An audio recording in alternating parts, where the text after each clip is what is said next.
50,000 नौकरियां दे के थोड़े सामने खड़ा जी। 50,000 नौकरियां हो गई। भगवंत मान जी की जो नई सरकार है ये नई जॉब्स देने में बहुत अव्वल है। ਮੈਨੂੰ ਇਹ ਨੌਕਰੀ ਪੂਰੀ ਮੈਰਿਟ ਦੇ ਆਧਾਰ ਤੇ ਮਿਲੀ ਹੈ, ਕੋਈ ਸਿਫਾਰਿਸ਼ ਨਹੀਂ ਹੋਈ, ਕੰਮ ਪੂਰੇ ਪਾਰਦਰਸ਼ੀ ਢੰਗ ਦੇ ਨਾਲ ਹੋਇਆ। ਪੰਜਾਬ ਸਰਕਾਰ ਦਾ ਬਹੁਤ ਧੰਨਵਾਦ ਕਰਦਾ ਜਿਨ੍ਹਾਂ ਨੇ ਸਾਨੂੰ ਓਪਰਚੁਨਿਟੀ ਲਿਆ ਕੇ ਦਿੱਤੀ। ਮਕੈਨੀਕਲ ਇੰजीनियर्स ਨੂੰ ਵੀ रिक्रूट किया। अब तक 50,000 से अधिक सरकारी नौकरियां युवाओं को प्रदान की जा चुकी हैं। ये है नया पंजाब, ये है रंगला पंजाब। जय संविधान, जय भीम, महात्मा गांधी की जय, गोडसे मुर्दाबाद। देखिए, आज मैं बात करने वाला हूं कि शेयर मार्केट कहना क्या चाह रहा है और क्या जो शेयर मार्केट कहना चाह रहा है उसको हम समझ रहे हैं या उसको नहीं समझ रहे हैं। और क्योंकि देखिए, ये बहुत लोगों का ये कहना होता है कि साहब शेयर मार्केट से हम बहुत दूर रहते हैं और हम शेयर मार्केट में इन्वेस्ट नहीं करते हैं, जबकि ये वास्तविकता नहीं है। आप शेयर मार्केट में जाने अनजाने इन्वेस्ट करते हैं। जितने लोग भी LIC के मेंबर्स हैं, करोड़ों की संख्या में है, वो शेयर मार्केट में इन्वेस्ट करते हैं। जितने भी एम्प्लॉइज हैं जो NPS और UPS के माध्यम से, अब पेंशन तो खत्म हो गई, अब तो आपको NPS और UPS में जाना है, तो आप शेयर मार्केट में इन्वेस्ट करते हैं। आप डायरेक्टली नहीं इन्वेस्ट करते शेयर मार्केट में या म्यूचुअल फंड में, इसके बावजूद आप इन्वेस्ट करते हैं। आपको ज्ञान नहीं होता। जैसे ये कहा जाता है कि साहब गरीब आदमी टैक्स नहीं देता, वास्तविकता यह है गरीब आदमी टैक्स देता है। गरीब आदमी GST देता है, वो पेट्रोल डीजल पे टैक्स देता है, वो टोल टैक्स देता है। अब ये कहना कि साहब इनकम टैक्स ही केवल टैक्स है, इनकम टैक्स वो लोग देते हैं जिनकी इनकम टैक्सेबल होती है, लेकिन बाकी गरीब से गरीब आदमी जो बिलो पॉवर्टी लाइन है, वो भी जब WT और दूध खरीदता है, मक्खन खरीदता है, तो वो भी दही भी खरीदता है, तो वो टैक्स देता है। तो टैक्स तो सब देते हैं। उसी प्रकार से एक देश की बहुत बड़ी जनसंख्या जाने अनजाने शेयर मार्केट में इन्वेस्ट करती है।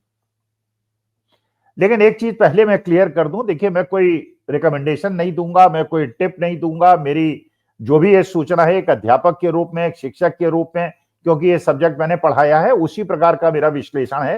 मेरी राय को मान के ना तो शेयर मार्केट में इन्वेस्ट करें, ना एग्जिट करें, ना खरीदें, ना बेचें, और ना मैं ऐसा कुछ करने वाला हूं। मैं तो केवल जो मुझे आता है वो मैं आपसे साथ शेयर करने वाला हूं।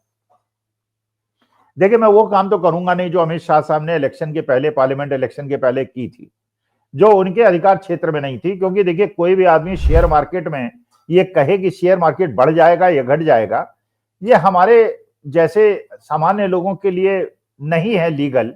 ये केवल वो लोग कर सकते हैं जो कि सेबी रजिस्टर्ड ब्रोकर हो।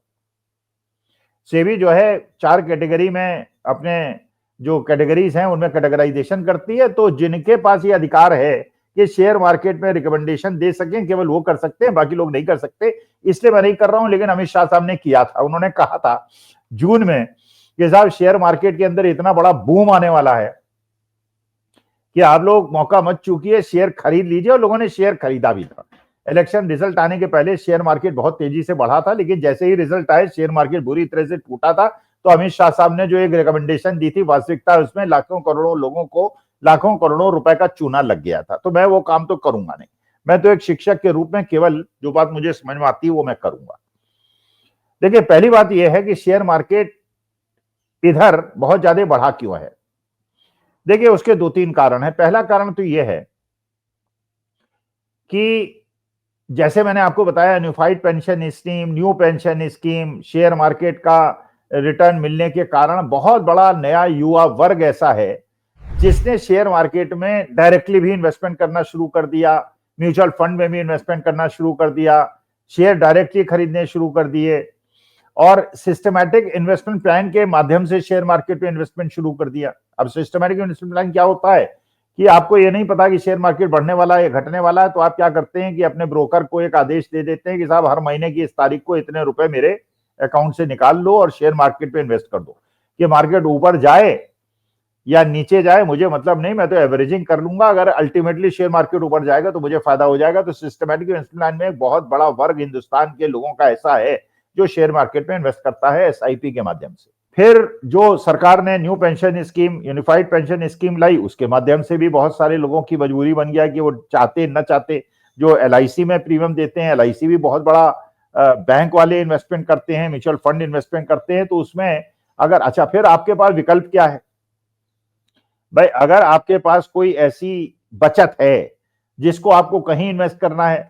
वैसे बचत करने वालों की संख्या 2014 के बाद बहुत कम हो गई है, लेकिन कुछ लोग तो ऐसे हैं और अपने भविष्य के लिए वो बचत करना चाहते हैं। सोशल सिक्योरिटी भारतवर्ष के अंदर है नहीं, मेडिकल सर्विसेज प्राइवेटाइज हो गई हैं, इसको जो एजुकेशन है वो प्राइवेटाइज हो गई है, तो उसको अफोर्ड करने के लिए लोगों को अपने बच्चों के लिए सेविंग तो करनी पड़ती है।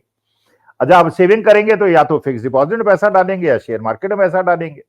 अगर आप फिक्स डिपॉजिट में पैसा डालेंगे तो 6-7% का रिटर्न मिलेगा, सरकार उस पर टैक्स ले लेगी, तो अल्टीमेटली आपको 4.5-5% का रिटर्न मिलेगा, और इन्फ्लेशन इससे ज्यादा है, इसलिए आप फिक्स डिपॉजिट से लोगों को हतोत्साहित करके उनको शेयर मार्केट की तरफ धकेला गया और लोगों ने शेयर मार्केट में भरपूर इन्वेस्टमेंट किया। अब पिछले जब ये जून में अमित शाह साहब ने कहा था कि शेयर मार्केट बहुत अच्छा चलेगा, सितंबर से शेयर मार्केट ने टूटना शुरू कर दिया। अगर आप सितंबर अक्टूबर नवंबर 6 महीने के अंदर अगर देखेंगे तो 6 महीने के अंदर जो लार्ज कैप जो बड़ी कंपनियां हैं वो करीब 14% गिरी हैं, जो स्मॉल कैप मिड कंपनियां हैं वो करीब 22% गिरी हैं। इसका माने अगर किसी भी आदमी ने म्यूचुअल फंड और शेयर मार्केट में इन्वेस्ट किया है तो करीब करीब उसकी 20% की जो नेटवर्थ है वो इरोड हो गई।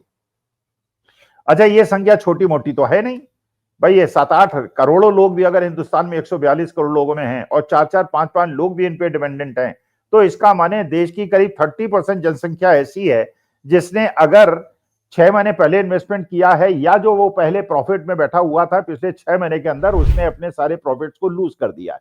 अच्छा, जो बड़े बड़े पूंजीपति हैं, जो बड़ी बड़ी कंपनियों के प्रमोटर्स हैं, उनकी भी शेयर होल्डिंग और उनकी भी जो शेयर के प्राइसेस हैं वो कम हो गए हैं, तो वहां पे जो मार्केट कैपिटलाइजेशन वो भी कम हो गया और जो बड़े बड़े प्रमोटर्स हैं, कैपिटलिस्ट हैं, उनके भी पैसे का बहुत ज्यादा नुकसान हो गया। तो एक बहुत बड़ा पैसा जो टोटल मार्केट के अंदर परचेजिंग में यूज होता था, जो प्रॉफिट के माध्यम से कमा के लोग बाजार के अंदर डालते थे, कारें खरीदते थे, स्कूटर खरीदते थे, प्रॉपर्टी खरीदते थे, वो सारा भी इरोड हो गया है। तो भारत के अंदर एक ऐसा वर्ग जो शेयर मार्केट से पैसा कमाता था और जो कंजम्पशन को बढ़ाता था और जीडीपी को बढ़ाता था, वो भी गायब हो गया। तो आपने देखा कि रियल एस्टेट मार्केट, जहां बिल्डिंग बनती है, कमर्शियल और रिटेल, वो लोग ज्यादातर वो लोग थे जो शेयर मार्केट से पैसा कमा रहे थे।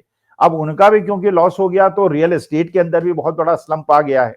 जो एफएमसीजी कंपनी है, हिंदुस्तान लीवर, आईटीसी वगैरह, उनके यहाँ भी बहुत अच्छी परफॉर्मेंस नहीं है। कार कंपनीज और मोटरसाइकिल कंपनीज, उनके अंदर भी बहुत ज्यादा नुकसान हो रहा है।